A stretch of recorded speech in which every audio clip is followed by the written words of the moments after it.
Abalandeli beKaizer Chiefs bebebambe umoya ngesikhathi uNjabulo Blom ekhishwa ngohlaka enkundleni ngesikhathi behlulwa iMamelodi Sundowns ngo-4-0 emidlalweni yekwata-final ye-CarlingKnockout Cup. I-fitness yomdlalo wasesiswini bekuvele kuyimbangela ukukhathazeka kumqeqeshi uNabi, futhi lokhu kuphazamiseka kwakamuva kubonakala kwandisa isimo.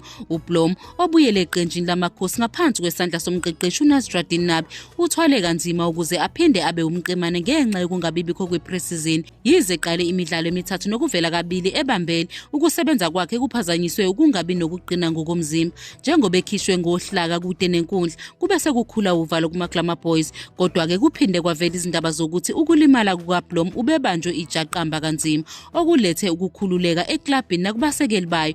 Lo mdlalo nekhono kulindeleke ukuthi alulame ngokugcwele futhi angakhethwa uma iKaizer Chiefs isibhekene neRichards Bay FC ngoNovember 27 ePeter Mokaba Stadium ePolokwane. Amakhosi asevele akanayo umdlali wasesiswini waseVenezuela uEdsonCastillo, okubhekwe ukuthi cishe ahlala izinyanga ezine engadlali. Usanda kuthola ukulimala ngesikhathi bebhekene neSuperSport United emdlalweni weBetway Premiership.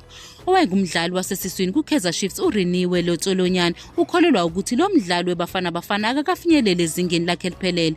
uBlom ungumdlali omuhle sikubonile ngakwenza, futhi uke wasebenza kahle eqenjini, uneqophelo eliphezulu, kusho uLetsolonyane. Ngokwami angikaze ngimbone edlala kusukela ebuyile eqenjini. Ngingathanda ukubona okwengeziwe kuye, futhi angafika lapho ngokusebenza kanzima futhi enze umzamo wengeziwe. Njengoba isizini ka-2024-2025 yeBetway Premiership yaqala ngoSeptemba, uNabo aveza ukuthi uBlom ubengakakulungeli ukuqala imidlalo. Akubona bonke abadlali abalungile, ikakhulukazi abasha abafana noBlom akakakulungeli futhi udinga ukulungiswa okwengeziwe ngokomzimba, kusho uNabi. Umeluleki waseTunisia uthemba ukubona uBlom ethonya imidlalo njengoba amazinga akhe okufaneleke ethuthuka. Lo mdlalo oneminyaka engu-24 ubudala uqale imidlalo emibili yokugcina ebhekene neMagesi FC kanye neMamelodi Sundowns.